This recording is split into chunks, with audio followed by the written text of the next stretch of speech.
Hi everyone. Today I'm going to talk about something most men think they already understand, but almost nobody really does. What actually happens to your prostate when you masturbate every single day? For years, men, especially those over 40, have heard totally opposite claims. Some say it's healthy, that it cleans out your prostate and keeps things flowing. Others warn it can cause fatigue, inflammation, even long-term damage. So, which one is true? Here's the surprising part. Scientists have discovered that the truth isn't black or white. Your prostate reacts differently depending on your age, hormone levels, and how often you do it. And what's healthy for a 25-year-old might not be the same for a 55-year-old. This isn't about judgment or taboo. It's about understanding your body scientifically. Because your prostate is one of the most overlooked organs when it comes to men's long-term health, and ignoring how it works can quietly affect your energy, your mood, and yes, even your confidence. So stay with me until the end, because in the next few minutes, we'll uncover what modern research actually says about daily ejaculation, how it impacts your prostate as you age, and what doctors want every man to know before it's too late. Now, let's start with the science behind what really happens inside your body when you release, and why it's not as simple as most people think. When we talk about the prostate, most men don't really know what it does until something goes wrong. But understanding how it works is the first step to protecting it. The prostate is a small, walnut-sized gland sitting just below your bladder. Its main job is to produce the fluid that mixes with sperm to create semen, a key part of male fertility and reproductive health. Now, every time you ejaculate, your prostate contracts to release that fluid through the urethra. Think of it like your body's natural cleaning cycle, not a detox, but a biological reset that helps remove old prostatic fluid and keeps things moving. This is one reason some doctors believe regular ejaculation can support prostate function, especially when done in moderation. In fact, a well-known study from Harvard University in 2016 followed over 30,000 men for almost 2 decades. Researchers found that men who ejaculated about 21 times per month had a slightly lower risk of developing prostate cancer compared to those who did it less often. The reason?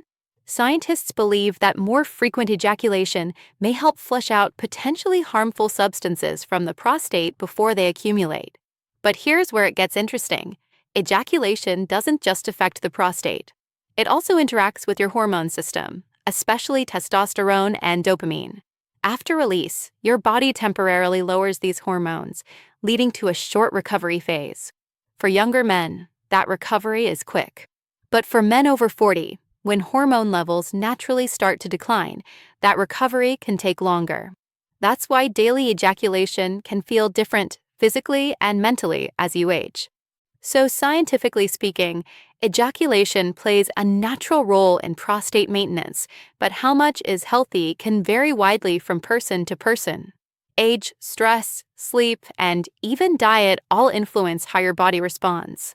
And this brings us to the next question. What happens when daily stimulation goes from being a healthy release to a source of irritation?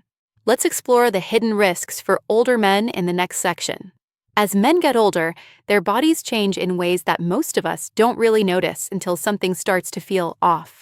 Hormone levels, especially testosterone, begin to drop, blood flow slows down, and the tissues around the prostate and pelvic area lose some of their flexibility.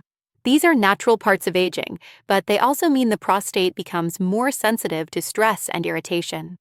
Now, let's talk about what happens when a man over 40 or 50 masturbates every single day. While occasional release helps maintain prostate health, doing it too often may leave the gland in a constant state of contraction and recovery.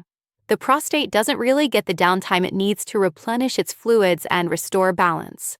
Over time, that can lead to discomfort, pelvic tension, or what doctors sometimes call mild prostate congestion. A 2019 study published in the Journal of Urology found that frequent ejaculation among older men was sometimes linked to temporary inflammation, not a disease, but a physiological response to overstimulation. This can make some men feel pelvic heaviness, reduced sensitivity, or fatigue afterward. Again, this doesn't happen to everyone, and it's not about good or bad. It's about how your individual body reacts to repetition and recovery time. Another factor is circulation. As we age, blood vessels that supply the prostate can stiffen, making it harder for nutrients and oxygen to reach the tissue. When ejaculation happens too often, especially without proper hydration or rest, it may contribute to that feeling of drain that many men describe but rarely talk about. Psychologically, daily release can also affect dopamine balance, the chemical that drives motivation and pleasure. Overuse can slightly blunt that response, leading to moments where it takes more stimulation to feel the same level of satisfaction.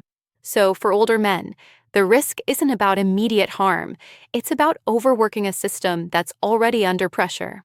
The goal is not to stop, but to find balance that keeps both your energy and your prostate in sync. And that's exactly what we'll uncover next: how to find that healthy rhythm, how often is enough, and how you can naturally support your prostate for the long run. So now that we've looked at both the benefits and the risks, the real question is, how do you find the right balance? Because when it comes to your prostate, moderation isn't boring, it's smart science. For most men, especially those over 40, the key isn't to completely stop or overdo it, it's to listen to your body's rhythm. Studies and health experts often suggest that 2 to 4 times a week is a generally comfortable range for maintaining healthy prostate function without causing unnecessary strain. This isn't a strict rule, but a realistic guideline. Every man's energy, hormone level, and recovery speed are different, so it's more about awareness than counting numbers. Your prostate works best when your body as a whole is in balance. That means keeping your circulation strong, your hormones stable, and your stress under control. Exercise plays a huge role here, especially pelvic floor exercises like Kegels, which improve blood flow to the prostate and surrounding muscles. Regular movement helps your body clear inflammation and maintain a steady hormone rhythm. Diet is another powerful factor. Foods rich in zinc, selenium, and omega-3 fatty acids, like salmon, pumpkin seeds, and walnuts, provide the nutrients your prostate cells need to stay healthy. Staying hydrated and cutting back on alcohol or high-fat foods can also reduce unnecessary strain on your gland. And don't overlook rest. Good quality sleep restores testosterone levels and balances dopamine, which helps your sexual function and mood stay steady. When your body feels rested, it naturally tells you when it's ready and when it's not. The goal here isn't perfection, it's awareness. Healthy sexual activity should leave you feeling energized, not drained. Your prostate isn't a muscle to overtrain, it's part of a finely tuned system that thrives on rhythm and care. In the next part, we'll wrap everything up, summarizing what science really says about daily masturbation, aging, and the prostate, and share how you can keep this small but powerful gland working for you, not against you. So, what really happens to your prostate when you masturbate every day? The truth is, it's not all good, and it's not all bad. For younger men, more frequent release can help maintain prostate flow and reduce buildup. But as men age, the body changes, hormone levels drop, recovery slows, and the prostate becomes more sensitive. That's why moderation matters. Healthy sexual habits aren't about restriction, they're about rhythm. When you find your balance, giving your body time to rest, staying active, eating clean, and listening to your energy, your prostate naturally stays healthier. Remember, consistency and awareness go much further than extremes. And if you ever notice changes like discomfort, frequent urination, or fatigue, it's always smart to talk with a qualified healthcare provider. The goal is to stay informed, not alarmed. So, take care of your body, respect its limits, and let your health guide your choices, not internet myths. If this video helped you understand your body better, share it with a friend who might need to hear this. And don't forget to subscribe. In the next video, we'll uncover the surprising foods that can secretly affect your prostate health. Stay tuned and stay healthy.